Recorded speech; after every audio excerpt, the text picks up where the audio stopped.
5 PGA Tour stars are about to lose their careers, and almost nobody is watching it happen. 2 major champions, a former world number 1, a Ryder Cup captain, one winner of 5 majors who's currently getting outplayed by guys who couldn't get into a signature event. One tournament left, one number deciding everything. And by Sunday night, at least one of these guys is going to find out his career just changed forever. Lev, in front of a small gallery in Greensboro, with absolutely nowhere to hide. This isn't a bad week. This isn't a rough patch. This is the week 5 resumes that used to mean something stop meaning anything at all. Here's the number that decides it. Top 70 in FedExCup points after Sedgefield, and you're in. You keep your card, your playoff spot, your 2027 status. Fall outside it, and you're done. No Memphis, no BMW, no Tour Championship. Just 3 weeks to figure out if you want to grind through Monday qualifiers for a season that already ended. None of these 5 guys should be anywhere near that number. Guys who've won majors, guys who've captained Ryder Cup teams, guys whose names used to guarantee a spot in the field, not fight for one. This week, none of that matters. This isn't a slump for any of them. This is an execution, and it's happening in real time. Tell me if I'm wrong in the comments. And if you want the version of golf coverage that doesn't pretend everything's fine, hit subscribe.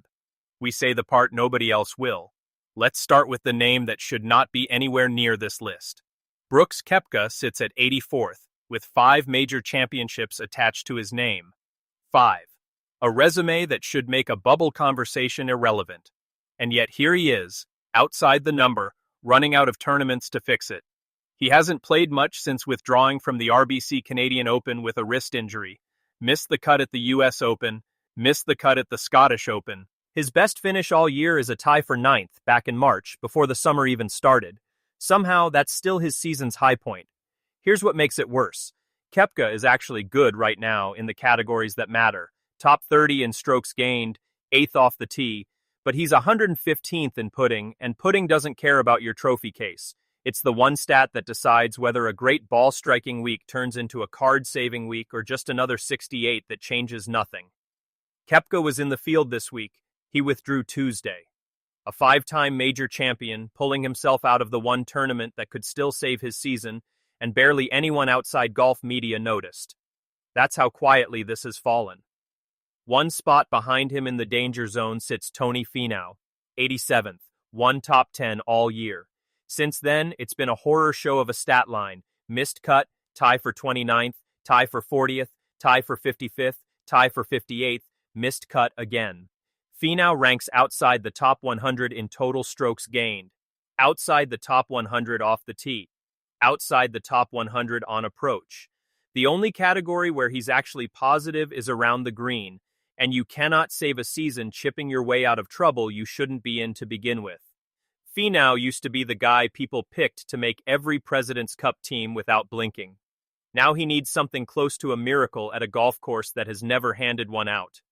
Then there's the one that hurts to even say out loud. Jason Day, former world number 1.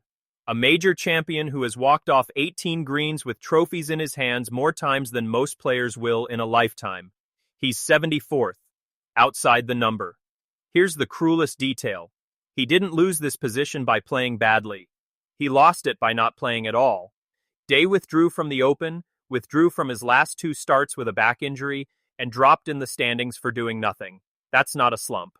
That's a body breaking down in real time while the calendar keeps moving without him regardless.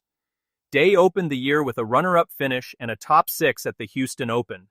Since the Masters, he hasn't finished higher than 38th. When a former number 1 starts sliding like this, it's never just the golf.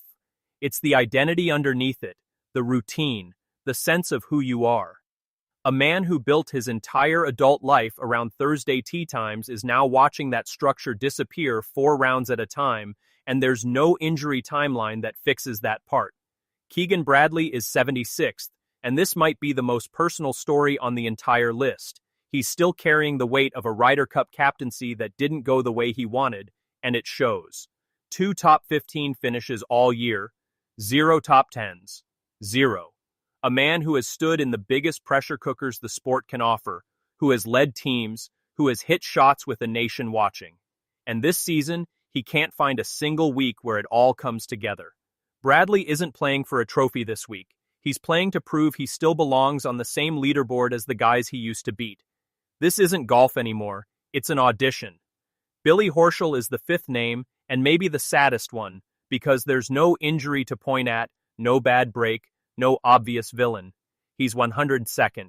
He came back from hip surgery hoping to find his game again, and instead he's found rocky, inconsistent golf that never quite clicks. One good week at the Zurich Classic. A couple of respectable finishes. Nothing that moves the needle. Horschel's problem isn't one bad round or one bad month. It's a body that isn't fully back yet, and a season quietly slipping away one unremarkable Friday at a time. No drama, no collapse, just erosion. Nobody talks about what actually happens when a name like this drops off the list. It's not just a ranking. It's the caddy who loses a paycheck overnight. It's the agent who built sponsorship deals around a fully exempt schedule and can't justify the numbers anymore. It's the family that planned an entire year around Thursday to Sunday work weeks that might simply stop existing. A fully exempt PGA Tour card is worth $2 to $4 million a season, and none of that is just prize money. It's appearance fees. It's bonuses triggered by starts made. It's the quiet security of knowing you have somewhere to be every single week. Lose the card, and all of it evaporates before you've even signed your final scorecard. Different reasons, same cliff edge. Koepka, betrayed by a putter that won't cooperate. Finau, betrayed by nearly every part of his game at once. Day, betrayed by a body that keeps saying no. Bradley still carrying a captaincy that hasn't let him go. Horschel still rebuilding from a surgery that took longer than anyone expected. The math doesn't care about any of it. It doesn't care how many majors sit on the mantle. It doesn't care who you've beaten or who you've captained. You're above the number or you're below it. I want to know where you land on this. Does a resume like Koepka's or Day's deserve some kind of cushion? Or is a number no matter what you've already won? Drop your take below.